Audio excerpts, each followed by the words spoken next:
Good afternoon, and thanks for tuning in to the semifinal round of BevNet's new Beverage Showdown 19. I'm Ray Latif, the editor and producer of BevNet's Taste Radio podcast, the #1 podcast for the food and beverage industry. The new Beverage Showdown is BevNet's signature beverage brand competition, sponsored by Venturing Emerging Brands, an operating unit of the Coca-Cola Company.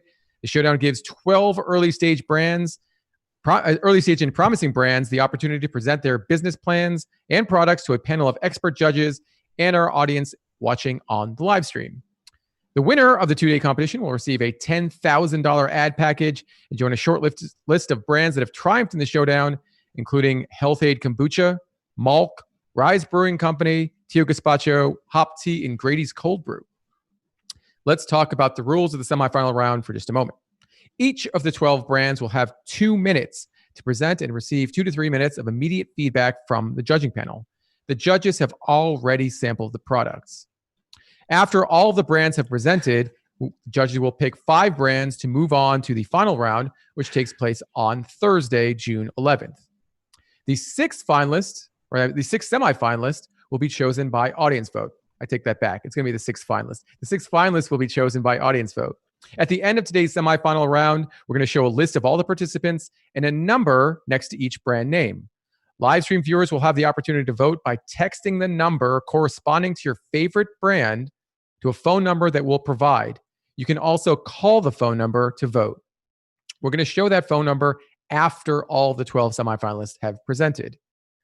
You will have about 30 minutes to vote for your favorite brand before the voting is closed. We're going to announce our 6 finalists around 5:30 p.m. Eastern time today. All right, I think it's time to meet that aforementioned esteemed panel of judges, starting with our very own Mike Schneider, who is the CMO of BevNet and Boston's #1 gooner. That's a nickname for people who follow subpar soccer teams. Oh, it's true. Hey, everybody. Eric Kacker, who is the Director of Competitive and Marketplace Intelligence at the Coca-Cola Company within the North America strategy team. Prior to joining the strategy team, Eric led consumer insight and research for Coca-Cola's Venturing Emerging Brands team. Up next is Crystal Bennett, who's a partner with Little Big Brands, a strategic branding and design agency based in Metro, New York, that specializes in bringing new brands to the world and reinventing existing brands. Last but certainly not least is Patrick Schwarzenegger, a startup investor and advisor focused on helping grow and scale small businesses. He's an investor and owner in several Blaze Pizza franchises and holds advisory board seats in a range of businesses, including packaged beverages, fast casual restaurants, hospitality, health, and wellness companies. Fantastic. This is a killer judging panel, and I know it's going to be a fun 90 minutes to follow. All right, judges, are you ready? Ready. Fantastic. Yes, I think sir. it's time to get to our first semifinalist of this round. That is Dominica Bay, the founder and CEO of Vibe Life. Dominica, how are you? I'm great. How are you doing, Ray? Great to see you. You prepared? You ready? I'm ready to rock. All right, let's get it going. Your 2 minutes will begin now.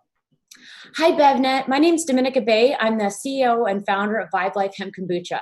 Vibe Life is a plant-based lifestyle brand on a mission to heal humanity and the planet one sip at a time. What started this beautiful journey over 10 years ago was that kombucha got me sober and CBD saved my life. Elgin, can you please help me with the script? So as a passionate vegan of 31 years who adopted a plant-based keto lifestyle, I was inspired to create the world's lowest sugar, lowest carb hemp kombucha, only 10 calories per 12-ounce sleek can. We offer 6 nutritious and delicious flavors designed to awaken your chakra and to raise your vibe and bring you love, wellness, joy so you can find harmony, practice gratitude, and experience ultimate bliss. Our all-natural smart sippers have no added sugar and no artificial colors, flavors, or sweeteners. We only use whole food, premium, plant-based, organic ingredients because as a holistic nutritionist and colon therapist, I'm obsessed with the art of fermentation. This is why our focus is quality and function. Each flavor has 4 to 5 ingredients that are individually fermented to ensure consistent results. And of course, we're the first line of kombucha to use fermented hemp, fermented stevia with no bitter aftertaste, and fermented botanicals and adaptogens in every flavor. The prebiotics, probiotics, enzymes, and hemp extract and cold pressed juices in our cold pressed brew support your gut health while stimulating your digestion, improving your immunity, focusing your energy, boosting your metabolism, while nourishing your endocrine system and easing stress and anxiety. We aim to enrich your physical, emotional, and spiritual health, which is why Vibe Life provides a healthier and safer alternative to alcohol and sugar-ridden drinks for those looking to live a cleaner, greener, more authentic lifestyle. We're proudly certified organic, vegan, plant-based, non-GMO, gluten-free, grain-free, PPE-free, kosher, low-glycemic, diabetic, paleo, and keto. We are committed to fighting climate change with our 100% supply chain and recyclable cans. And at Vibe Life, our mission is to turn tears to rainbows, which is why proceeds of every can sold benefits our Hemp Heals Foundation, which is dedicated to reducing trauma, sexual assault, and helping those that suffer from PTSD, anxiety, and depression. When you hemp the world, you heal the world. Namaste. Namaste indeed. Thank you so much, Dominica. Fantastic presentation. Let's see what the judges think. I think we'll start with the kombucha king himself, Mike Schneider. You are a consumer and how do I say this? A gourmand of kombucha. Can we say that? What did you think of Vibe Life and the presentation that Dominica gave? I think done a nice job with the packaging, and I'm in 2 languages on the package, and you got across what you want to get across in 2 different languages. I think the 10-calorie call out is really smart, along with organic. For me, as a kombucha purist, I wouldn't put kombucha on this bottle because for me, or this can, because it's not. I don't think of it as a kombucha, a pure in the purest sense, and I think it's kind of part. And it looks like part energy, part functional beverage, part sparkling refreshment, ACV. I would call this a sparkling probiotic beverage, and I would also back off on some of the things that you're saying on the can. Your pitch at the end, you were talking about all the things that it is, and I think you need to pick a couple. Crystal, in terms of the branding, in terms of the package design, what are your thoughts on how Vibe Life has presented itself, and as Mike mentioned, the functional attributes of the brand of the products?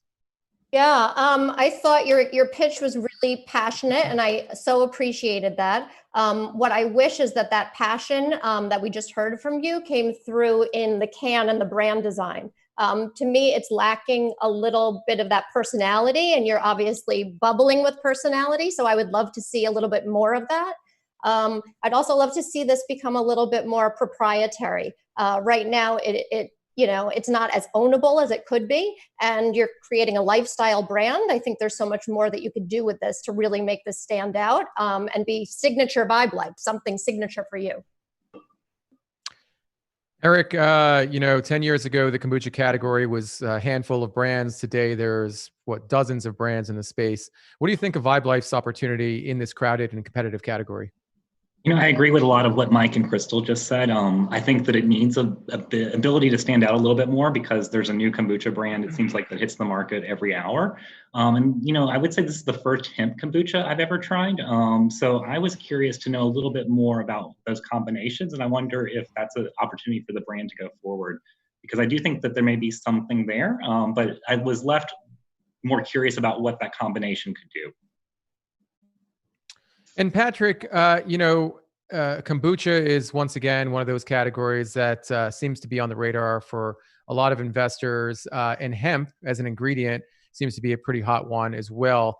Combining the two, what do you think of Vibe Life and its positioning on the market? Yeah, like Eric just mentioned, this was my first time trying a hemp kombucha as well. I thought that the taste had a little bit too much of that stevia bite. But what Mike had mentioned to you, I couldn't agree with more. I think you really need to hone in on what are your top 3 or 4 call outs and really, nudge into that.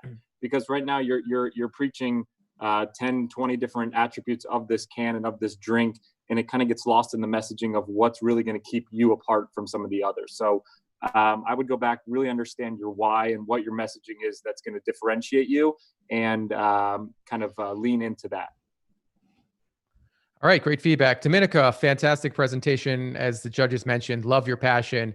And hopefully we'll see you again really soon. All right, up next is Adam Lewis, the founder and CEO of Miura. Adam, I've heard your brand name before. I think I might have bungled how it's pronounced, though. Miura.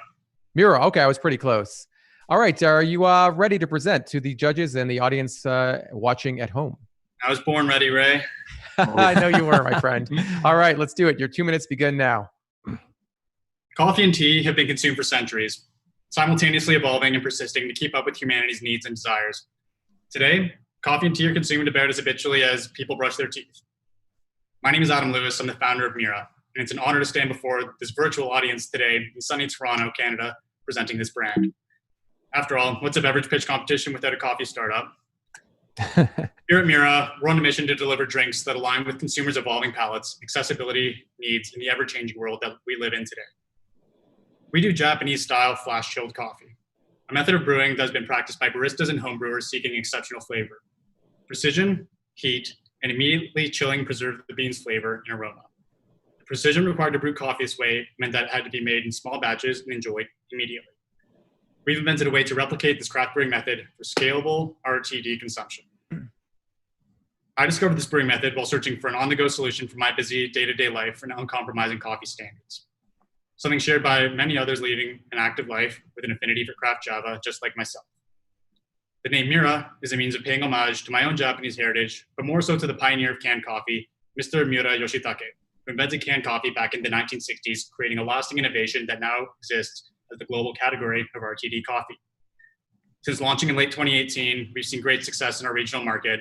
We developed our patent-pending brew method, launched our inaugural product line of the Classic and Nitro flash-chilled coffees into some of Canada's most reputable retailers, such as Sobeys, Metro, and Longo's, established partnerships with organizations aligned with our target markets. We've also developed a line of plant-based lattes and matcha products consistent with our Japanese-inspired brand and overarching mission. Our logo features the symbol of a torii gate. The torii is the gateway found at the entrance to Japanese shrines, symbolizing the transition from the mundane to the sacred. Brewing hot, chilling fast, it's a transformation from simple to sublime. Thank you, and arigatou gozaimasu. Wow, outstanding, Adam. What did the last thing you just said? What does that mean? Thank you very much. Oh, okay. Well, there, it's easy enough. All right. Eric, Adam mentioned scalability and how they've set this brand up to scale. Do you see that? Do you see that opportunity for a flash chilled coffee as scalable in this crowded category for coffee?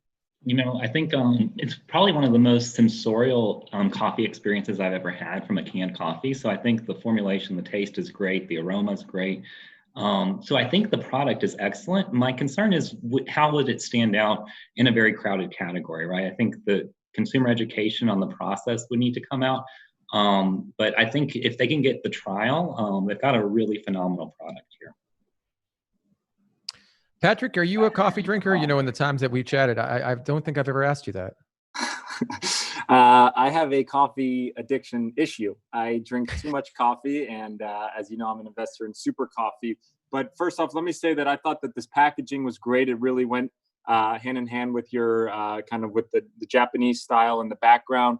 I agree with what Eric said. I'm not so sure about educating the consumer on the idea of the flash chilled styled coffee. I think that cold brew has had a massive deal flow in the last 3 to 4 years, but that's been something that had low acidic rates, was easier on consumers' guts, was never heated. So I think that there was a movement across the cold brew category. I just don't know what stands out about the flash chill process that's going to make consumers navigate towards that brand.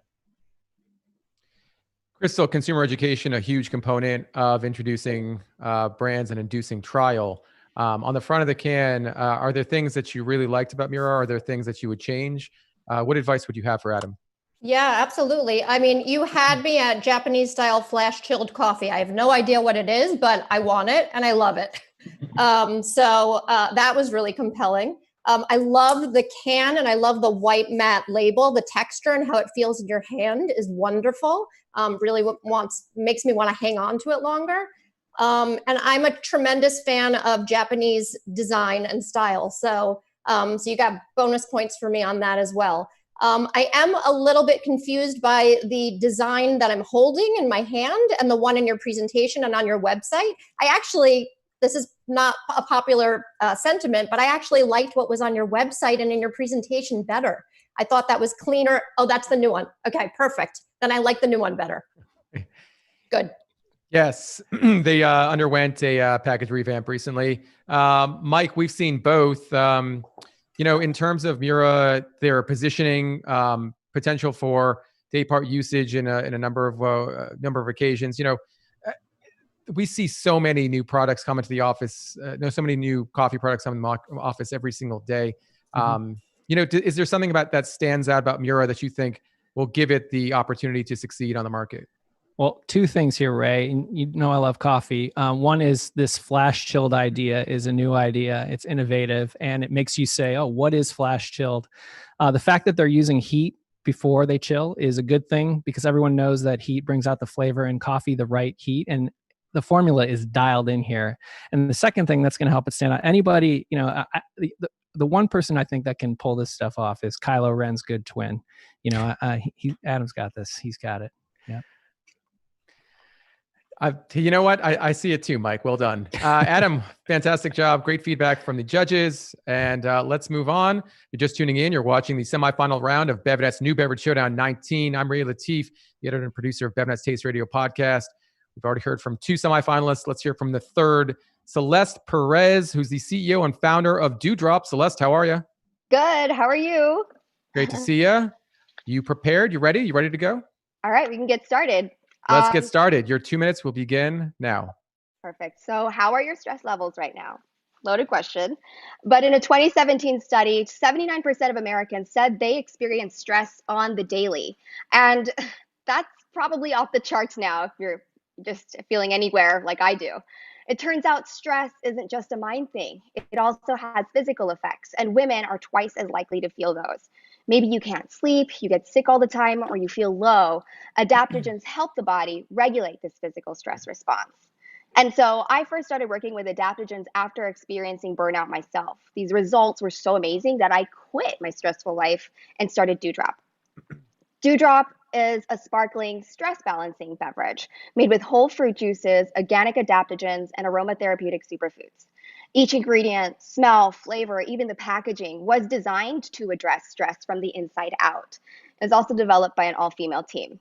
We didn't love that adaptogen products taste like dirt with water, so Dewdrop is more like an immunity-boosting white peach moringa Bellini. We call it Spa Day in a can, and was formulated by Wanderlust Creamery's founder and food scientist with the help of a functional MD. We use white peaches from Napa Valley, wild-crafted cacao from Peru, lemon verbena from France, and there's no stevia, no monk fruit, just natural sugars. So in less than 45 calories per can, you get full flavor of superfoods like passion fruit, which has anxiety-reducing and skin-enhancing properties, and an adaptogen like ashwagandha, rhodiola, and reishi. Plus more phytonutrients than you'd find in a zero-calorie drink made with over-processed sweeteners and barely there flavors. As a consumer, it's easy to look around and choose drinks based just on that flavor and calorie count, but real health is actually deeper than that. We're trying to change the way we do healthy and make it look good, taste good, and have it make you feel good. So functional is not just for granola girls or keto bros. It's for every woman who gets stressed and just feels that way sometimes too. Balance. All right. Well, then that was the gong. That was the gong indicating you're out of time. Cool. But great job, Celeste. Thank you. You may hear that gong going forward, folks watching at home. If if a semifinalist does attempt to go ahead over their time, but as I mentioned, great presentation. I'd love to hear the judge's perspective on Dewdrop and Celeste's presentation. Patrick, I saw you nodding your head more than once, perhaps like 5 or 6 times during Celeste's presentation. Seems like you like the product. What are your thoughts? I was still buzzing from the coffee, but look, the Dewdrop, first off, let me say your bottle is beautiful. I think that the packaging is great. The feel in the hand is fantastic. I thought that the taste was really great. But for some reviews on how you could, I think, develop this more so, you talked about the rhodiola, you talked about the ashwagandha, you talked about all the functional ingredients. You're paying pretty high pricing for those ingredients, and yet I don't see it anywhere on the bottle. If you're going to spend those kind of those dollars on those ingredients, I feel like you should let the consumer know, which in turn is kind of going hand in hand with your price. These bottles are not cheap; they're around $6. So what I worry is that people will get turned off just from seeing the price and not knowing what kind of high-end ingredients are in these bottles. However, that being said, I thought that your branding was really beautiful and the packaging and everything else was great. And I think that the functional ingredients is a massive explosion happening in this consumer product good food and beverage space. Eric, Celeste said the word stress a number of times in her presentation, and the fact that Dewdrop is really focused on reducing stress. Is that target something that folks are looking for? Is it something that, say, the Coca-Cola is looking at that, the Coca-Cola company is looking at as an opportunity for new beverages in the market? Yeah, I really admire that Celeste has built a brand around that motivation, because I think even before COVID, regardless of what study you looked at, you saw that mental health and stress was one of the number one concerns Americans were looking for an alleviation for. And then if you think about the last few weeks, we can only imagine that trend is only going to accelerate and be here for the long term. So I really admire you grounding your brand in that motivation. The other thing I think that Dewdrop has done really well, I agree with a lot of Patrick said. I think there is an opportunity to maybe emphasize more of the functional benefits you're getting here. You've done a really good job of taking the complicated and making it simple, down to like the flavors and the functions, the packaging. So I think finding that balancing act of reinforcing all of the propositions you've got here, but keeping that simplicity is a really nice stroke you've got going. Thank you. Mike, Celeste mentioned that a lot of adaptogenic beverages taste like water and dirt. Whether you agree with that or not, tell me what you think about the taste of Dewdrop. I love the taste of Dewdrop. I love the flowers, the fruit, the savory finish was surprisingly satisfying. I really liked the amount of salt. I thought this was extraordinarily well formulated. I thought the art is gorgeous, but probably a weakness in the packaging. I know you'll hate that, but the peach colors are good cues. But if the art isn't your style, you're probably out before you even taste it, which I think would be terrible. I know I'm not the target here, but if you'll have me, I'll be a droplet. Crystal, we heard some good feedback from the other judges about the packaging and branding. What are your thoughts on the design, the label design? Yeah, let me hit this quickly. Love that it's female owned. Love that you have a really strong, distinctive point of view and you're going after what you believe in. It's not wishy-washy. Brownie points for the box that it came in, because I got a lot of cans and bottles and crumpled paper towels. So you get bonus points for that.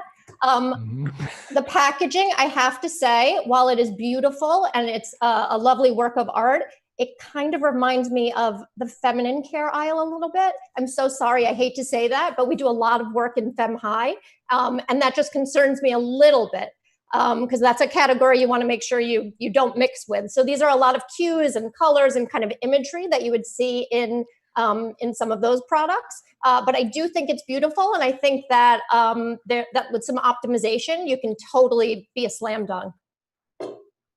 All right. Great feedback, Celeste. Great job. Let's move on to our next semifinalist of the round. That is Chris Cook, the founder of Special Leaf Tea. Chris, how are you? I'm doing well. How are y'all? Doing pretty good. You ready to go? I'm ready to go. All right. Let's begin your 2 minutes. Your timer will start now. Well, I want to say thank you so much for having me. The opportunity is great. My name is Chris Cook. I'm from San Antonio, Texas, the founder of Special Leaf Tea. I'm a chef by trade. I've been cooking for more than 20 years and started a consulting business about 6 years ago. And one of the opportunities that I had led me out to an olive orchard in Elmendorf, Texas, on the outskirts of San Antonio. There I learned everything under the sun that could be done with the olive tree. Started making tea with the leaves, which are considered a byproduct. I researched it a little bit to see if anybody else was doing it and what would some of the health benefits be behind it, just like the Mediterranean diet and a good olive oil does for you. Come to find out, the leaves have great chemical compounds that give back to the consumer in various ways. So 6 years ago, I said, you know what, I'm going to be, somewhere in life and say, I want to do this full time. I want to bottle it. I want to get the message out there to the world. Knowing that it's been done for 3,500 years, originating in ancient Egypt. So over the past year and a half, I've been full-time at this, with branding and social media and packaging and recipe development, scaling, all that. So now I'm in about 8 different retail locations in San Antonio, at a couple farmers markets here in San Antonio. Had meetings with Whole Foods, HEB, which is a grocery store here, a large grocery store here in Texas. Did a Kickstarter campaign, was successful with that.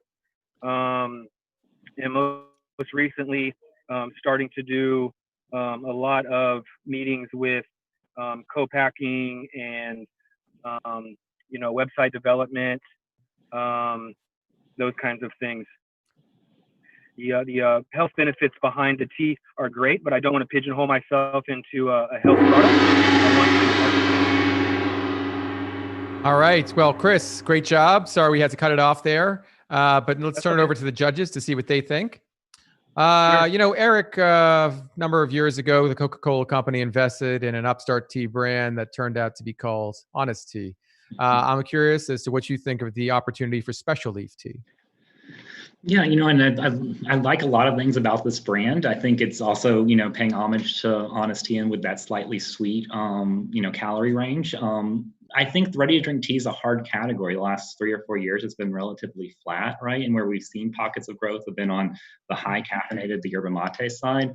I was intrigued by the olive angle. I'd never seen an olive tea before, but I was left curious about if it doesn't have caffeine, what are the benefits I'm getting from this? Taste-wise, it was good, but I don't know what was the key differentiator. Gotcha. Crystal, do you agree with Eric in terms of, needing to know more on the front of the package about what the benefits are? Yeah, wholeheartedly. I searched and read this a couple of times looking for what are the benefits of the olive leaf tea. I'm really curious. I'd like to know more. I think you should absolutely put your story on the bottle somehow. I also think that there are just some kind of basic fundamentals of design that can be improved here. This copy below olive leaf tea is super teeny.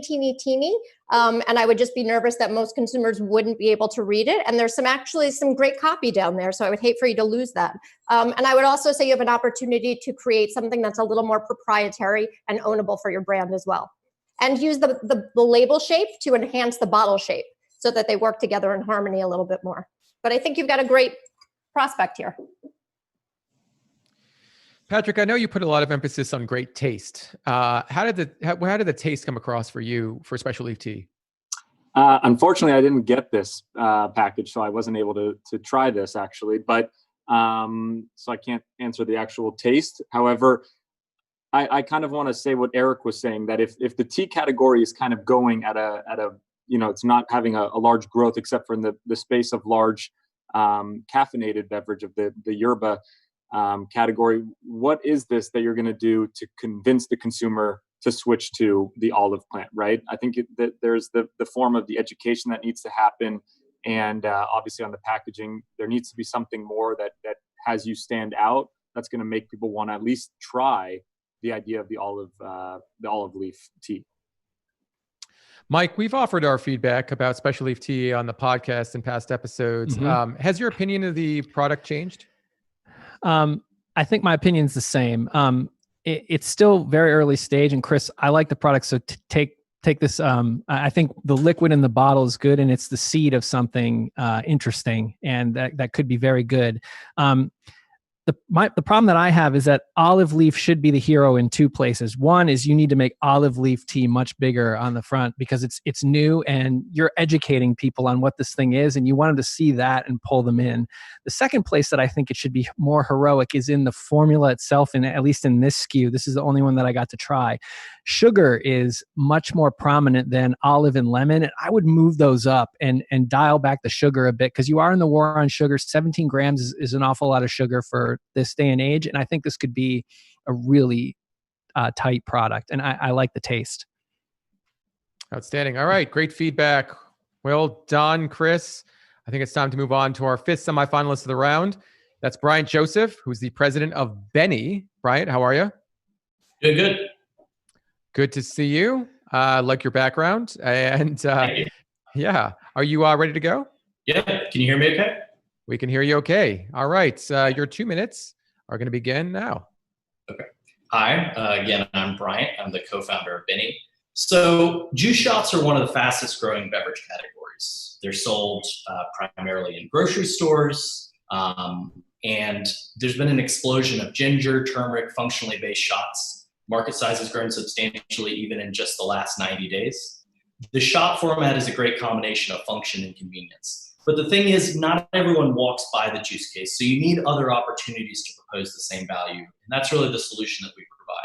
So Benny makes functional, shelf-stable wellness shots. This allows stores to sell to entirely new customers and recapture existing customers that are buying these shots. So if the juice case is growing like this, the next logical step is the point of sale. Our immunity shot combines multiple trending ingredients like ginger, turmeric, zinc, and adaptogens all in one shot. And our sleep shot provides multiple leading ingredients for sleep support like L-theanine, 5-HTP, GABA, and a few others. And in the past, when you think checkout, point of sale shots, you've got chemical ridden, overly sweetened, and more like candy than wellness. And so all of our shots are actually a hot fill based tea. They're vegan, keto, sugar-free. Our core customer base loves the product. We have a substantial percentage of customers reordering online. And the other huge benefit is we can sell wellness products entirely new locations. So for example, Quick Trip in Atlanta is testing our products because they, like us, think that the C-store channel is going to have an increasing share of wellness purchases, more so than just upscale grocery stores. Our brand mission is basically to customers, not just an elite wellness customer. And we think that our format is kind of a unique opportunity to allow us to do that. All right. Well done, Bryant.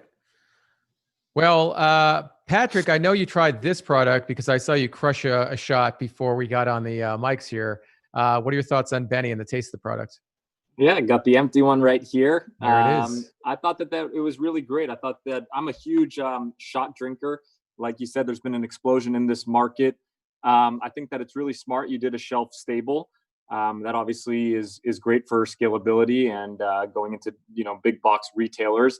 I would say that I would look to focus on the B2B route. A lot of the shot marketing is done through kind of other coffee shops and other smaller retail stores where people are able to get them kind of at that checkout location. And the one thing I would look at is the overall margins for you with the glass bottles and the kind of environmental side of this. Since, I've already gone through 4 earlier and throwing those out. I just don't know what's the best way. But overall, I think that with your new shelf stable stuff, that it's going to be great for scalability. Eric, Bryant briefly touched on channel strategy, including potential for the convenience store channel. What do you think of the approach that he outlined? I think it's really smart. I agree with Patrick. I think it's, it tastes like it should be a chilled, almost like you get it from a juice store. So I applaud you for creating a formula that's shelf stable in that regard. The package did confuse me because I love the ideal of a shot that's on the go, that doesn't have to be chilled. But then the glass bottle almost, and like it kind of contradicted the on the go feeling that the brand was giving me. So I think just really thinking through that occasion and how your consumer would use the product could be an opportunity for improvement there. Crystal, not a lot of real estate on the 2-ounce shot bottles. How do you think Benny did in terms of its label design?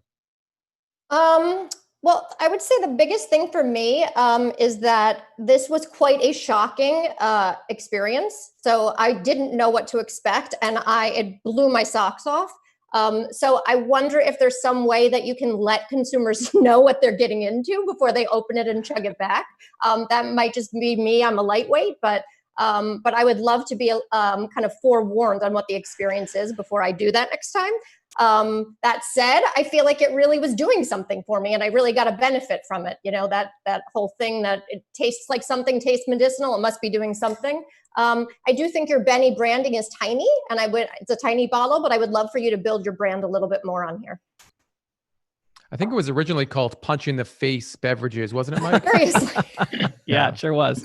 Now you've got some in your hand right there. What was your experience with the taste of Benny products? Well, the first time that I met Benny, it was a powder, and so I was pleased to see the pivot here. Although I did love the powder, I still love the brand. What I'll say about this shot is that Crystal, you're in for a rude awakening if you try the rest of the category, because this one is a little more mild than some of the shots that we've had in this category. And I thought that was a good thing. And I still thought, for shelf stable, that it has all the oomph that you want, but it's a lot more portable than, something that needs to be frozen. I love the branding. I think that Benny can succeed without the powder or the jets. Dad joke of the day number 1, courtesy of Mike Schneider. All right. Well done, Bryant. Up next is Kun Yang, who's the CEO of Prickly. Kun, great to see you. Nice to see you, Ray. How you doing? How are things? I'm doing pretty well. You ready? Ready to go. Outstanding. All right. Your 2 minutes will begin now. The scorching heat of the sun bears down from up above. Dehydrated, drained, depleted, you're thirsty. Welcome to the desert. A wonder of nature sculpted by elegant sand dunes and majestic valleys with a challenging arid and dry climate, no hope for shade or end in sight. Yet it is within this very ecosystem, this barren and parched landscape, that you will discover nature's hidden paradise, an oasis for your thirst, in the form of a cactus superfruit that's nourishing, delicious, and incredibly refreshing, the prickly pear. As healthy as they are tasty, prickly pears replenish the body with natural electrolytes and antioxidants, and reduce inflammation to minimize the inflammation of your body, to minimize liver damage, and improve muscle recovery. I'm Kwan, the CEO of Prickly, and in 2018, we, a group of health-conscious pharmacists, founded Prickly in Boston, Massachusetts, to disrupt the better-for-you beverage category by sourcing real prickly pears, to craft an incredible line of cactus fruit waters that are not artificial, not carbonated, not too sweet, and not like anything else. Because real hydration starts with real prickly pears. Since our can launch 11 months ago, we've secured retail placement of all 3 of our SKUs, prickly pear, strawberry hibiscus, and mango ginger, across 80 locations in the Northeast. We've listed on Amazon, and we are so excited to be launching our nationwide e-commerce business at the end of this month. We have proudly bootstrapped our entire business to date, and with our scrappy team, our high-quality ingredients, our sustainable packaging, and our whimsical branding, Prickly is well positioned to be a mainstream everyday beverage that perfectly balances health with taste and fun with functional. So drink Prickly and taste the oasis. Well done. Thank you, Ray. All right. Crystal, Kwan talked about the positioning of the brand. If you look at the can, it says a superfruit water. His position is a superfruit water. Is that how you see it? I mean, do you like that kind of positioning? Well, I'm a words person, and I get either obsessed or really turned off from words. And I love the word prickly. And I also love the letter forms in prickly. I think there's so much fun you can have with this. C, a K, an L, 2 E's. There's so much fun happening here. So I'd love to see you kind of maximize the letter forms and the word and the logo a bit more. The same goes with the prickly pear. What a fun shaped fruit that is, and what an exciting thing. I'd love to see you maximize that and really go further with that. I will say that this does give me a little bit of a private label feel to it. So I think you've got 2 really great things going for you, the name and the fruit. And I would love to see you just blow those out of the water. Thank you. Mike, this is the second iteration of the product that we've seen. Obviously, some changes. In terms of the market position of what Prickly is, again, a superfruit water. Do you understand what the product is? Right off the bat, does it match does what's inside of the can match what's on the outside? I do. I think the product has come a long way in terms of formulation and packaging. And I really like this founder, very passionate, a great listener, and great with the vision as well. I like the call outs of replenish, detox, recover. I think those are 3 very strong call outs for the front of the package. Crafted by pharmacists, that's a little on the strange side to me. I'm not sure where you're heading with that or what you want to evoke as the emotion there, that it's technical or something along those lines. I think you got the technical feel that you wanted from those 3 call outs without sort of confusing. I think the flavors are spot on. One thing I would say is make sure that everybody knows that prickly pear is like the base of all the flavors. I'd call the one that you call prickly pear original instead of prickly pear. Yeah. No, thank you for that feedback. And we've gone a lot Kwan, I'm sorry, I got to cut you off there. And unfortunately, we don't do Q&A for this, okay, but no, it's okay. We can talk later, Kun. Yeah, exactly. Patrick, as an investor, were you moved by Kwan's presentation, or are there some things that you wanted to see that you didn't? Yeah, actually, I was just going to say a similar thing that Mike said with the prickly pear and having that be an original and having kind of the pear be the base of all the different flavors. So I couldn't agree more. I was also a little bit confused with the pharmacists I didn't know if this was supposed to be medicinal or have some other aspect of it that was going to bring the functionality of it. But look, I think that to me, it kind of looked like a Capri Sun in my mind. I kept thinking that, and I just was with the bottle shape, and it felt like it was going to be carbonation, and then it was a flat. Still, there were too many things that were throwing me left and right of where the messaging was with the actual product inside of it. So I think that the product is great. It just needs to be reimagined of how it's packaged and the dialogue and messaging you're using.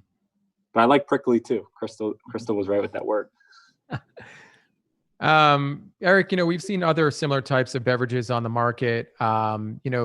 In terms of the scalability for a single ingredient or a hero ingredient product like prickly, what are your thoughts? Yeah, exactly. We've seen coconut water and some other the plant-based water categories, kind of boom splat. So I thought it was a really smart positioning to call this a superfruit water. I think that was a really smart move, and I like that a lot. I agree with a lot of the package comments. I think could be elevated to match the level of the formula. But I think if your goal is mainstream, that superfruit water is a really smart positioning as opposed to cactus water. Outstanding. All right, great job. Great feedback. Let's move on to our next semifinalist for the round. That is Howard Weiss, who's the founder of Angry Seltzer. Howard, how are you? Hi, how are you, Ray? I'm doing pretty well. You're looking pretty happy for a guy whose company's called Angry Seltzer. We keep the seltzer angry, but we want to be happy. Outstanding. All right, you ready to go? Sure. All right, your 2 minutes will begin now. Hi, everyone. I'm Howard Weiss, a seltzerholic from Miami Beach and a co-founder of Angry Seltzer. We are very honored to participate today. Angry Seltzer is a highly carbonated craft seltzer. Angry Seltzer bridges the gray area between soda and sparkling water. We accomplish this by providing a strong bite and delicious, refreshing flavors. Our intense bubbles make us angry, and our satirical branding makes us fun. From belligerent black cherry to litigious lime, Angry Seltzer's lineup delivers the bite and flavor of soda without the ingredients you don't want. Our target consumers are millennials and young adults that appreciate a witty and edgy brand, and sparkling water aficionados everywhere. There's a misconception that wine lovers are the only beverage connoisseurs. In fact, I can tell you from personal experience that there's an entire subculture of sparkling water junkies who are looking for their next hit and will pay for the good stuff. Angry Seltzer is appropriately priced. Target price for a single can is $1.95 and 12-pack at $16.99. Historically, launching a new brand and getting distribution required connections and a lot of time and money. In an age where online shopping and delivery service apps are becoming the norm, we built Angry Seltzer from the ground up to connect directly with the consumer. We have in-house strength in digital media and e-commerce. We soft launched in our hometown of South Florida at the end of 2019 and went live on Amazon last month. Angry Seltzer is now available nationwide. We market directly to the consumer and build our audience through online and social media advertising.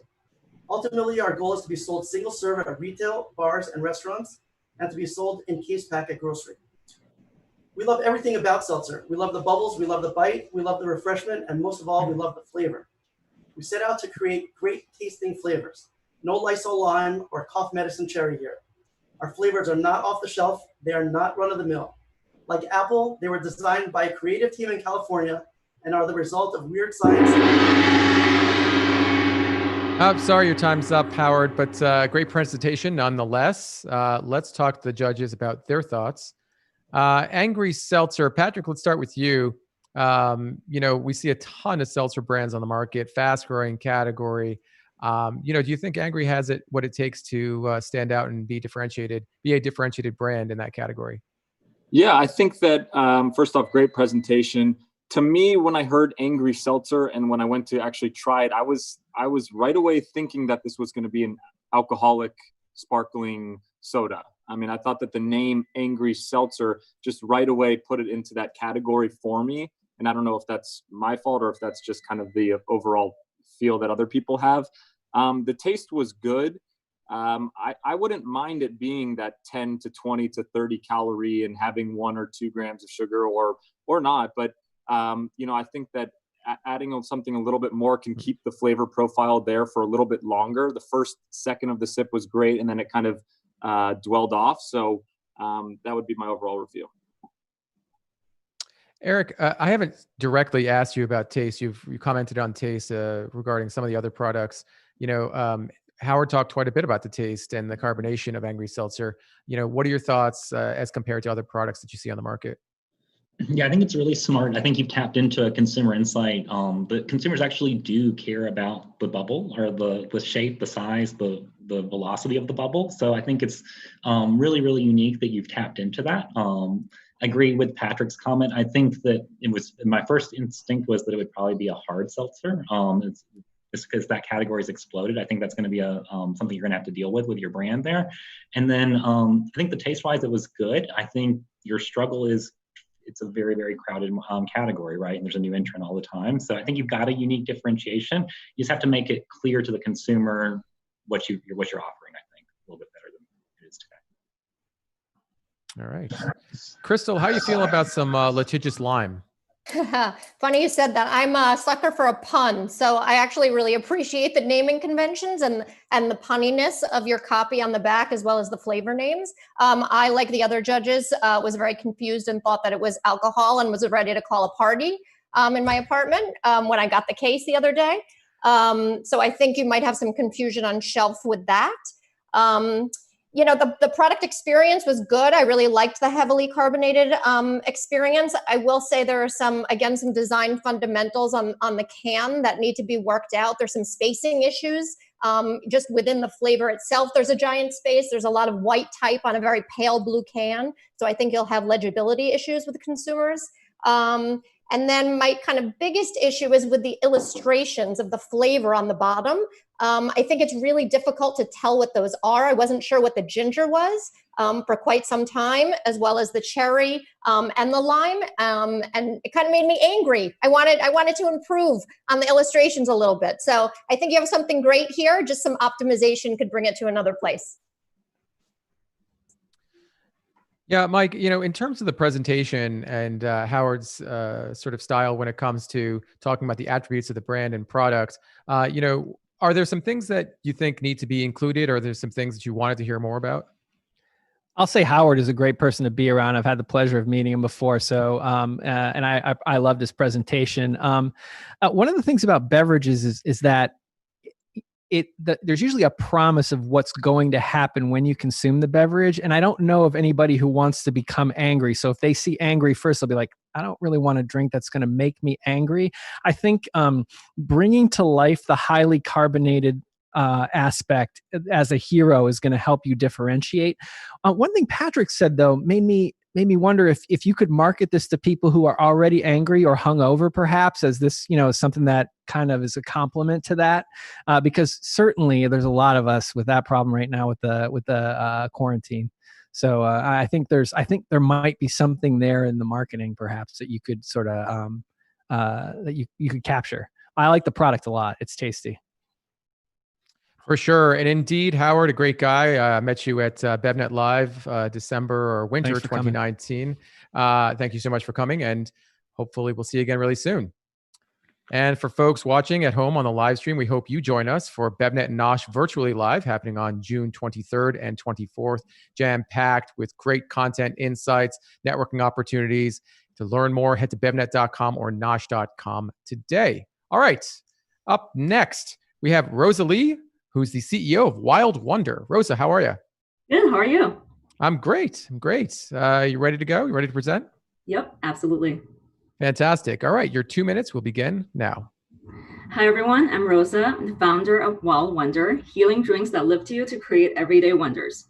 We are a wellness beverage formulated for immune and gut health using the highest quality organic vegan ingredients, including probiotics, prebiotics, and functional herbs. If there's one thing we can take away from COVID is that immunity is critical to our daily lives. Growing up, my grandma taught me the concept of food as medicine. So she brewed these herbal tonics that were great for my health, but man, they're hard to swallow.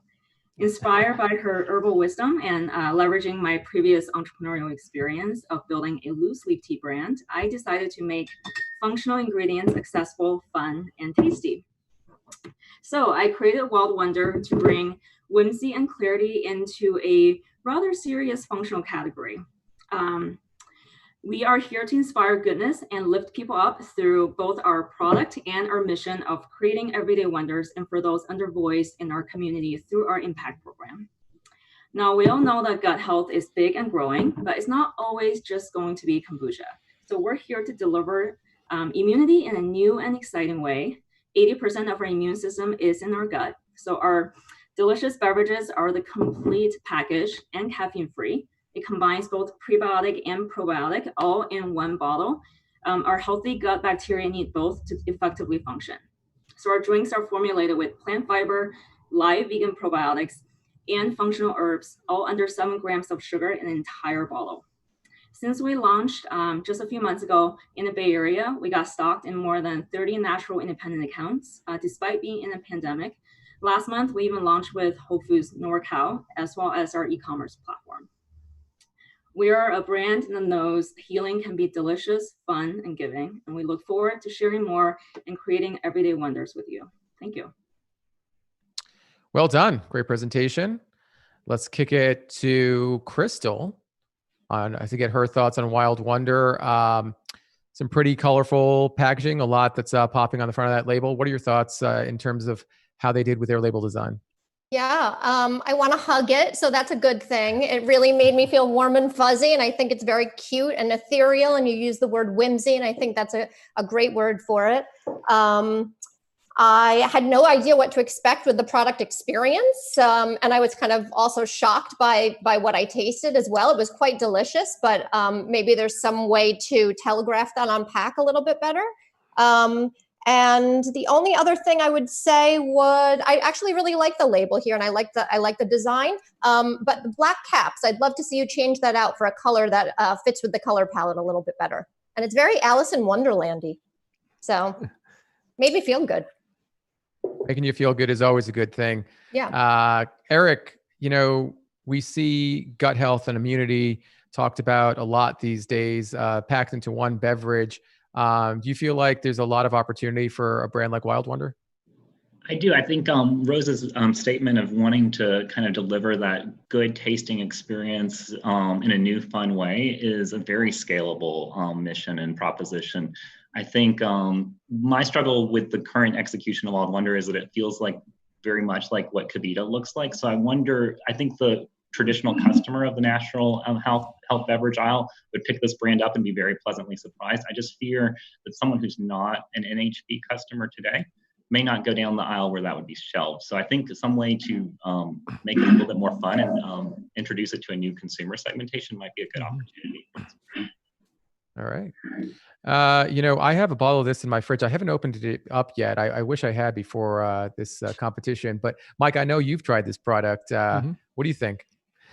I like this product. I think it's on the right track. I think the sparkling benefit is in there. I'd like a little more sparkle, I think, when you call it sparkling, perhaps for it to be a tad more bubbly, but I do think this is on the right track.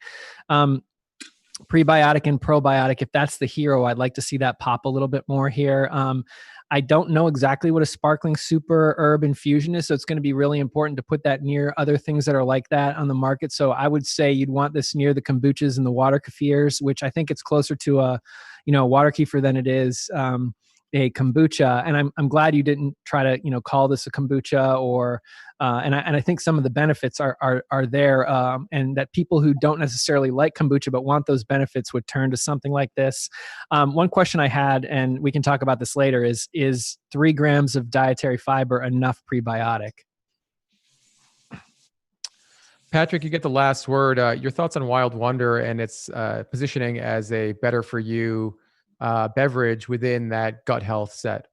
Yeah, I think that I actually really like the taste. I agree with Mike. It could have used some more bubbles. It was a little flat with the taste. I think hone in more on the prebiotic, probiotic.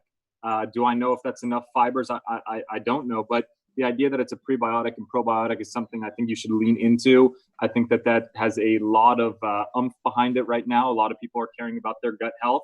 And if they don't want the kombucha, this is a great alternative. You advertise 7 grams of sugar per bottle. I would almost switch that for no refined sugars or something like that. That seems more interesting to me than the fact that you have only 7 grams. I think 7 is too in the middleman to be advertising. I think if it was 2 or 3, it would be great. But the fact that there's nothing refined in there is of more interest to me, and that it's more natural sugars. All right, great feedback. Well done, Rosa. Let's get to our next semifinalist of this round of the New Beverage Showdown. That's Susan Buckwalter, who's the co-founder of Recoup Beverage. Susan, how are you? Hi, doing well. How are you? Great to see you once again. All right. Are you ready to pitch to the judges and our live stream audience watching at home? I am ready. All right, let's do it. Your 2 minutes begin now. Thanks. Hi, I'm Susan, and I'm excited to introduce Recoup, the only beverage on the market that delivers ginger-powered hydration and health. Recoup has 2 teaspoons of pressed organic ginger per bottle, and that's the amount that's clinically proven to promote muscle recovery after a workout, digestion, and immunity. My co-founder, Siwat, discovered 2 teaspoons was the magic number after reviewing clinical research. Siwat spent the first few years of his life in the hospital and had undergone 10 major surgeries before he was 12. His mother's ginger-based home remedies were an important part of his recovery. He went on to study physiology and business and actually create the first formula for Recoup with an aim of helping people feel better. Siwat and I are both health enthusiasts and former college athletes, and we saw a huge need in the hydration space. For us and our target, wellness-minded millennials, there was really nothing out there that we'd want to drink after a workout, nothing with a clean label. And that's a time when you're especially connected to your body and what you put in it. So we created Recoup, a functional beverage that expands the hydration category, taking refreshing hydration and bringing in health benefits, promoting wellness and muscle recovery without artificial empty calories. Recoup is all natural. There's nothing artificial, no processed sugar or stevia.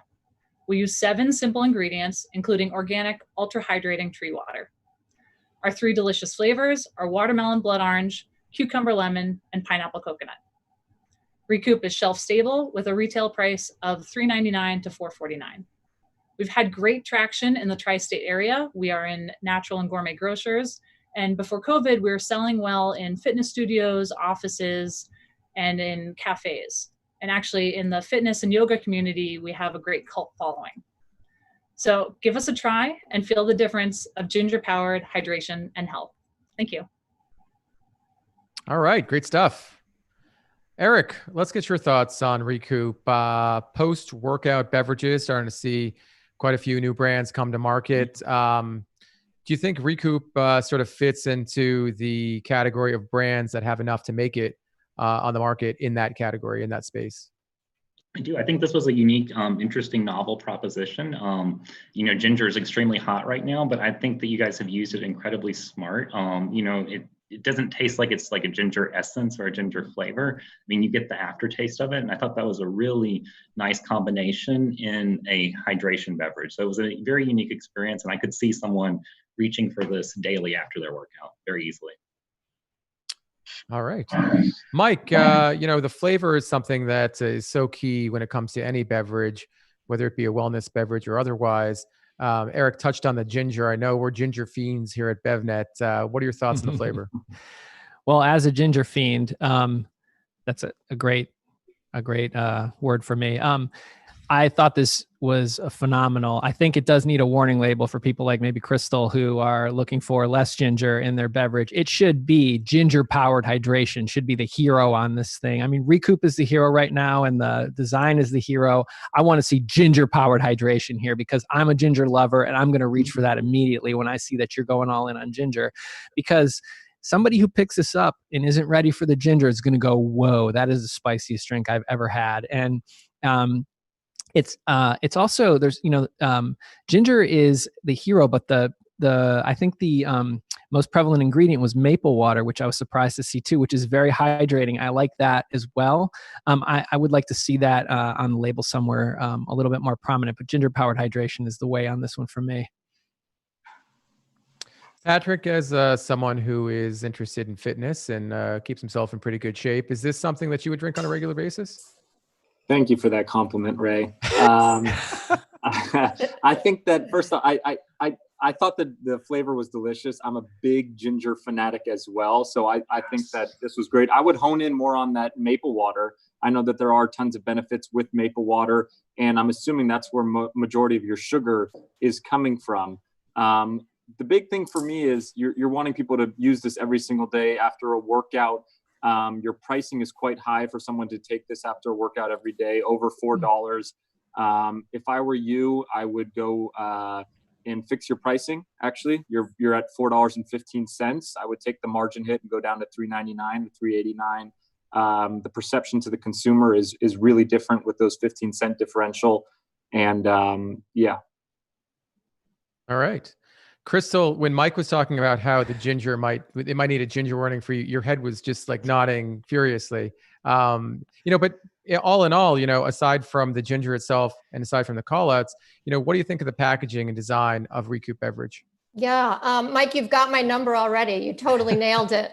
I actually agree. I think the inside is delicious and I loved it. The pineapple coconut was maybe a total standout among all of the competitors here for me. I loved it, but I agree that the inside and the outside don't connect for me. I had no idea what to expect. And again, it was a very surprising experience. So I also noticed ginger powered is tiny and white in the transparent part of the bottle. You really should play that up a bit. And the flavor is even tinier and white on a pale background. So I think the product is delicious. I would love to see you kind of relook at the branding a little bit to make sure that the inside and the outside come together a little bit more.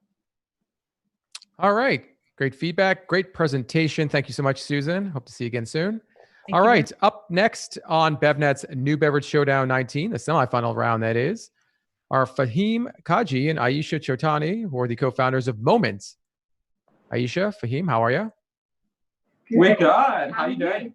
Doing fantastic. Do you have a moment to talk to our judges about your product? Oh, second dad joke of the day. Okay. I'm sorry. Are you guys ready to present? Born ready. Fantastic. All right, your 2 minutes begin now. I'm Fahim. I'm Aisha. And this is our moment. Fahim is a creative, cool, visionary one, whereas I am the brains behind the numbers. Moment is a natural botanical beverage which reduces stress and feels like meditation. We use a proprietary formulation which stimulates the same alpha brain waves that meditation does for a feeling of calmness and clarity. I created Moment because I had afternoons that were filled with endless notifications, deadlines, and noise, and I wanted to press pause on all of that. Everything I was surrounded by was either sugary or caffeinated, and it would just give me the jitters. So we spent 2 years experimenting, and we only hit the sweet spot when my mom recommended some herbs from Pakistan that she used for stress relief. And oh my goodness, the flavors are now delicious. Non-carbonated, no added sugar, no artificial ingredients, and less than 15 calories. And they're each inspired by a special part of our heritage. Rooibos from South Africa, or Fahim is from, Tulsi from my native Pakistan, and hibiscus from Southeast Asia. We launched on Amazon a few days ago, which allows us to capitalize on some of the growth happening in online grocery. We have big plans to expand in the Northeast and then the West Coast. One of the key things we're doing is we want to get into workplaces and work from homes all over America, where some of the most stressed out people are. And it's not just about distributing Moment. We want to couple it with experiences and content that supports that. The Moment brand is all about making meditation or mindfulness playful, joyful, and fun. We've already created some awesome video content and a text message meditation course. 1% of our proceeds goes to helping kids learn about mindfulness in school. Stress is a $100 billion problem, and this is the moment to solve it. Outstanding. Very, very good. Well done, guys. Let's hear from the judges. This is the second time we've heard about stress as a real problem in the world and a beverage that can help solve that problem. Mike, did Moment do it for you? Do you think that this is the beverage that can really change people's lives from a stress perspective? I like the chill psychedelic vibe. If that's the moment you want to be in, you might pull it from the shelf. I thought the squiggly call-outs were a tad off-putting for me because I felt like I was, I didn't know if, I was standing straight up anymore when I picked up the can. It could be niche. It could be popular. Just, I'm not sure exactly where that's going to go. Luo Hanguo, shiga qiguai de guo. I mean, Luo Hanguo is a strange fruit, strange ingredient for me. I had to look it up. And it's a sweetener, it's a cough remedy, so I'm not sure what it's doing in there. And that was for me sort of strange, but I did read the ingredients, so I got to that point, and then when I tasted it, I liked it. So yeah, it could be a winner. Yeah. Patrick, we know you work out. Do you meditate? And if you do meditate, would you drink a product like Moment? I should meditate more than I do. I think that kind of the gym is my meditation. But I think that I couldn't agree more with these squiggly kind of lines here. I thought maybe it was a misprint. It didn't go hand in hand with the perfect like kind of Times New Roman font here, everywhere else, and then that part had the squiggly. So I actually literally thought it was a misprint. I also think that, look, with your guys' product, you're stressing so much of the adaptogens, the L-theanine, the ashwagandha, the luhangua, however you say that. Luhangua, okay, and it's nowhere on. There's a lot of white space in here, and I know that the packaging is supposed to be beautiful and cool, but I would show those. I mean, you're paying for the adaptogens. That's a big seller to a lot of people. The functional adaptogens are huge right now in the marketplace. That's what's setting you guys different. So. All right. Crystal, we saw the tagline of Drink Your Meditation up on the slide. What do you think of it? And what do you think of the positioning of Moment? Yeah, I have to say this one I was probably most excited about, given the backdrop of the chaos that's happening in our world right now. I was so excited to have my Moment and just to have this kind of calming, peaceful experience with the beverage. So I think your timing is sometimes everything, and your timing for something like this couldn't be better. I would say there are a couple of watch outs. A lot of folks have said it already. I agree. The waviness, meditation to me is not frenetic and wavy like that. And there's a lot of waviness happening on your digital touch points as well. So I would just be careful of that, because I actually like the front where it's nice and calming. I would also be careful of Moment as a brand at the bottom of the can, because once you get to retail and you're in a refrigerated set, that gets covered up a lot of the time. So I would be really watchful of that and maybe flip the hierarchy of the branding. And yeah, there was just a couple of disconnects. I want to love it. I do love a lot about it, but some of the kicking and dancing and jumping energy in your videos didn't kind of align with meditation to me. So a lot of good happening here, but I think some of the messaging just needs to be kind of streamlined. Eric, we're almost out of time, but we've seen prior, I guess, iteration of this type of category with relaxation beverages. Do you think that meditation beverages like Moment, have an opportunity, have a great runway for success where relaxation beverages might not have? I think this is an interesting, I really love the tagline, Drink Your Meditation, because of all the consumer occasions, meditation is one of the ones that's growing the fastest right now. And it's something that people do every day, right? So even if you're not a meditator, I could see someone reaching for this to try to get that, a lot of people want to drink the benefit without having to do something. So I could see this one having a path to routine, habitual use, and actually being a little bit more scalable than the traditional relaxation beverage we've seen. All right, good stuff. Well done. All right, up next is Nafi Flatley, who is the owner of Teranga. Nafi, how are you? I think you're still muted. Just unmute yourself and we'll be able to hear you. Yes, hi, how are you? I'm great. How are you? I'm good, great, thank you. Fantastic.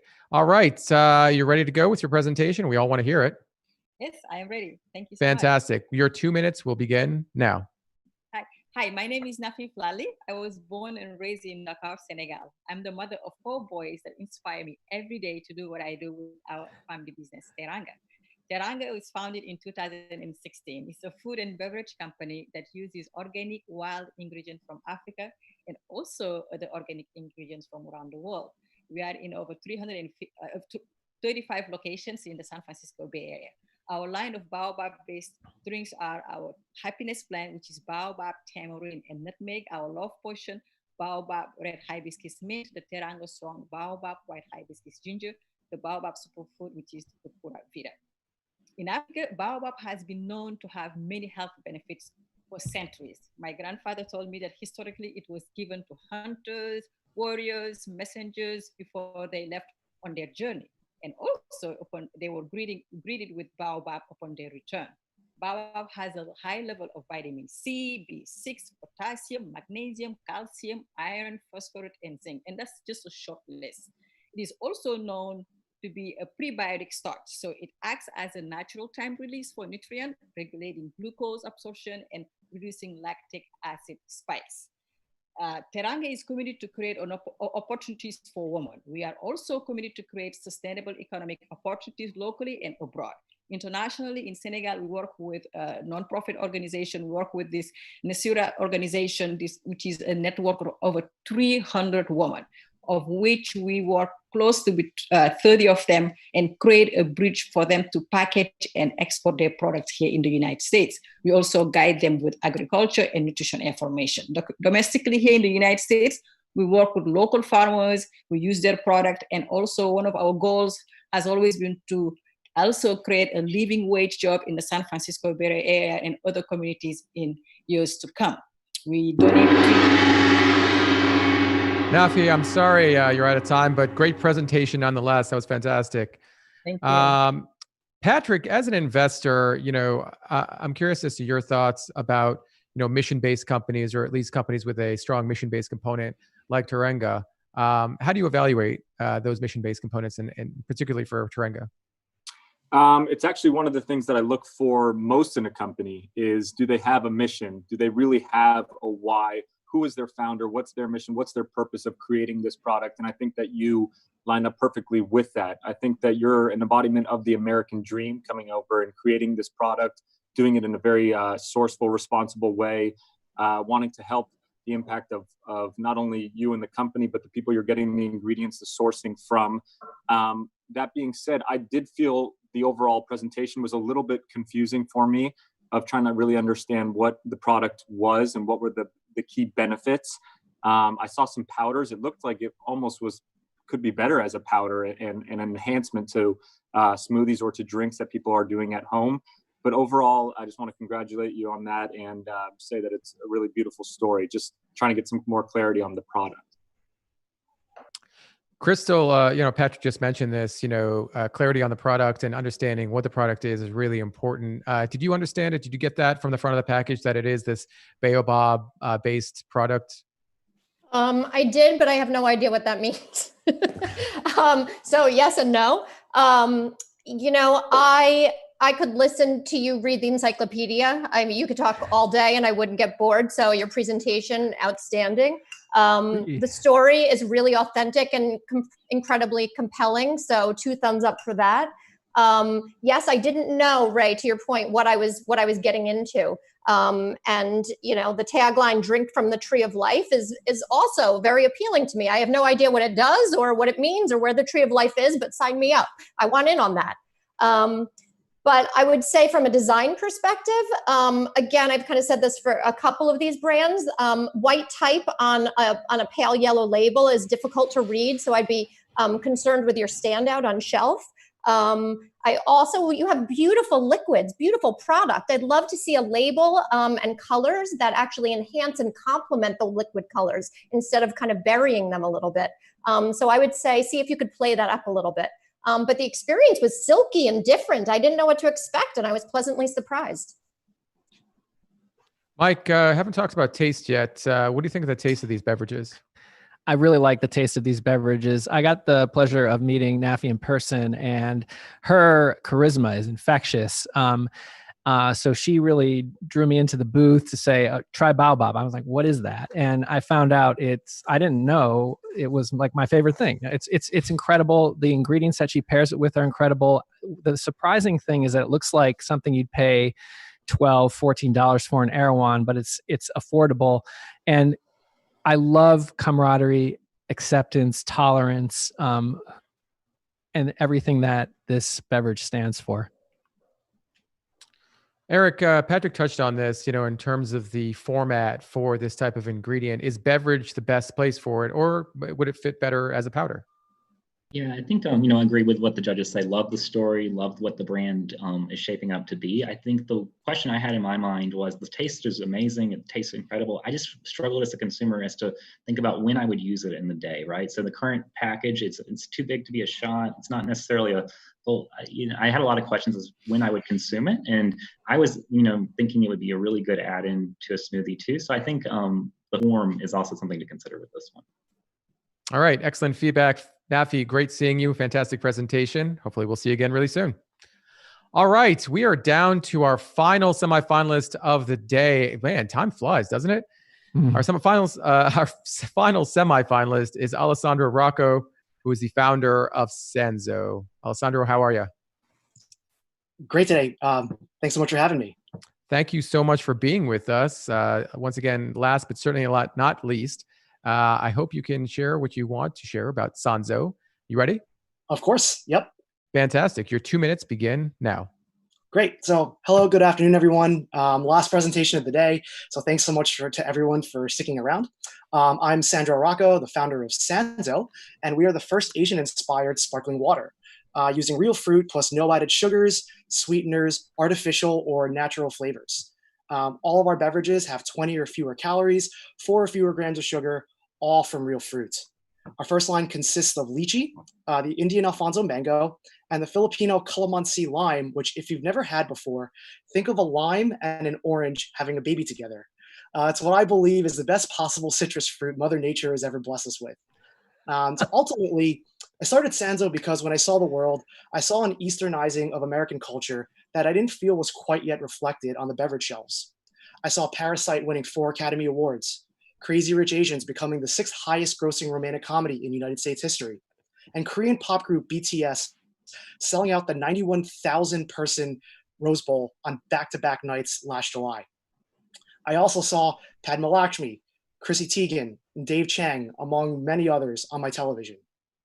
As an avid sparkling water drinker in my previous tech job, our fridges were full with sparkling water brands that I'm sure, especially everyone on this call, knows and already loves. But to me, every line featured the same exact flavors. And I saw an opportunity to introduce new flavors and tell stories through these flavors and cultures that hadn't been told yet. I believe so many of these flavors currently sitting in aisle 15, the quote-unquote ethnic aisle, haven't been yet celebrated because their flavors are currently masked in sugars, preservatives, and packaging that just aren't reflective of a modern-day consumer. And as we've seen pop culture diversify significantly over the last 5 to 10 years, I believe it's time our beverages did as well. Thanks so much to BevNet and Coca-Cola teams, as well as the judges today for having all of us. Thanks. All right, Sandro, fantastic stuff. Sanzu, once again, another product that we have here in our fridge. Is interesting. It stands out, as a sparkling water. The Asian theme that Sandro was talking about is really interesting. Patrick, I'm curious as to your thoughts as to an ethnic theme sparkling water and how it would perform on the shelf.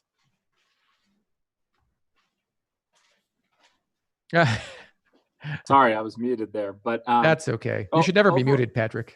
I know I shouldn't. Overall, I hear all of your story, your why you created it. You wanted the Asian background. You wanted to bring that into modern culture. I just didn't get that why and your purpose and your mission with this packaging whatsoever. It didn't feel like this had that kind of cultural Asian background at all. So that was kind of a miss for me. Overall, the product was great. I think that the different flavors that you're really profiling are great, the lychee one and some of the others. So I guess if you're really wanting to bend into that the Asian flavors and the Asian background, I think it needs to happen more so, if that's your point of differentiation. The super fruits are pretty standout. You just don't see lychee flavored sparkling water in too many brands or with too many brands. Mike, I'm going to talk to you about this. Lychee, again, an interesting fruit for a beverage. What are your thoughts on the taste and how it would resonate with modern consumers? Well, I'm not sure how it's going to resonate with all modern consumers, but I thought that this is a very simple shift from sparkling water with fruit juice to just change it slightly to add, flavors like calamansi and lychee, which is a flavor that I adore. And I thought that this was a really good implementation of lychee, down to the fact that it's when you pour it, it's cloudy. It's got the lychee color that you want. I think this is taking some of the flavors that you talked about and maybe putting them out there in a way that consumers outside, like you said, the Asian aisle can consume and would draw them in. I think this package is just dialed in, and I really like the product a lot. I guess I'm disagreeing a bit with Patrick. Eric, in terms of the brand positioning and the sort of strategy of tapping into that interest for Asian themed products, do you see that as a scalable opportunity, in America and then beyond? Yeah, I mean, I think we've seen consumers hungry or craving, new flavors, new taste, and especially if there's an origin, a provenance story to it. I think that's something that's definitely very much on trend right now. I think the struggle with sparkling water category is that there's very little loyalty to a brand, right? And it's more flavor driven. So most consumers that drink the category will drink 5 or 6 flavors in a short period of time. So I wonder, with having 3 flavors and having them very grounded in a very unique novel space, could Sanzu become someone's main sparkling water brand with that aperture? Crystal, you get the last word of the entire round. Your thoughts on Sanzu from a branding and design standpoint, and then overall, did you enjoy drinking the product? Yeah, well, you know what they say about eating and drinking with all 5 of your senses? When I cracked this open and got the scent of the flavor, it was overpowering, and I felt like the experience had already begun. So that was pretty exciting. It's kind of retro. I don't know. I kind of, the packaging design has grown on me. When I first got it, I didn't know what to think. It gave me a very South American feel. It kind of felt Brazilian to me, not Asian. I'm not sure where that's coming from. Maybe it's just my confusion. But it's actually grown on me. And I really like it. And I think the 3 flavors that you chose are really interesting. Like I said, I'm a words person, and I love that word, calamansi. I've never heard it before, but now I'm a fan. I love when I see lychee things, because you don't get to see that very often. It's novel. So that was exciting. And I think there's some real potential here. I like this one. Fantastic. All right, Sandra, well done. Congratulations on joining us here, and congratulations on creating a great brand. All right, that brings us to the end of the presentation portion of this round of the semifinals of the New Beverage Showdown 19. Before we get to the deliberation session and before we show that screen where audience members can vote for their favorite brand, I'd love to just briefly talk to the judges about some of the things that we saw today, sort of in a general sense and less so about a specific brand. A lot of innovative, disruptive concepts. Let's start with the good. Eric, in terms of how these brands presented themselves from a packaging and design standpoint, is there something that some brands did really, really well that really piqued your interest to pick up the can and to pick up the bottle and drink it? Yeah, I think a few of some of the stronger brands we saw today have really captured, the consumer zeitgeist that's going on right now. They're playing in very well-known spaces, but they're still offering us something new, right? We saw, a new experience of coffee today. We saw several new experiences of sparkling waters, several attempts at kombucha. So places that we've seen, the last 3 or 4 years, nothing new in terms of the category they're innovating in, but the way they're doing it and the propositions that they're bringing to the moment feel very, very timely. And Patrick, from an investor standpoint, what are some of the things that these entrepreneurs talked about that really piqued your interest and said, "Oh, this might be something I'd like to invest in a future round"? Yeah, I think that they all had it in their story, and when they were talking about their products, it was what was differentiating them, and really going into this whole herbal adaptogen functionality. I think it's a very large trend. It's something that's making a big push. People are wanting more out of their drinks and out of their foods than just flavor and carbonation. So this whole trend, I think, is going to continue to grow. I think the big thing that I would look for as an investor is how can they get that messaging? How can they get what they're thinking about in the product to actually show and to communicate to the consumer so that it, in turn creates a purchase and a loyal consumer base. Crystal, you talked a few times about label hierarchy and the importance of creating a product that fits from top to bottom. Are there specific elements of that label hierarchy that brands did right, and why? Let's see. I mean, I think there's a lot of optimization that could happen here. There's a lot of kind of brands that are vertical, Vibe Life and Recoup, and a couple of others, and that can be good or bad, but it can be challenging. A lot of the white type on a pale background is just a legibility issue, and I would encourage everyone to just take a look at that. And the refrigerated case certainly doesn't help that challenge. But yeah, I think really the only one that I struggled with, and I love this brand, it's one of my favorites, is just the moment on the bottom really needs to be flipped, because I think they're going to have some retail realities that don't really agree with them. Mike, you've been a judge for the New Beverage Showdown a few times now, and it seems like every year we see even more polished pitches and brands coming to market. In a general sense, are there some things that make some brands stand out more than others? From a presentation, packaging, or taste perspective? Yeah, I mean, we've seen a lot of innovation in this contest, this competition, Ray, and I think it's really hard to say what's going to bubble up right now. It's going to be really challenging, but I'm looking forward to getting into the deliberation room with these judges and seeing what comes out. What I have to say is that all of the contestants did a fabulous job. These pitches were very buttoned up. It's getting harder and harder to choose every time, and I just feel honored to be able to have this, have this opportunity to be able to see these pitches and interact with these entrepreneurs. And I can't wait to see what they do next, regardless of whether they go to the next round. Indeed. Congratulations to all the semifinalists.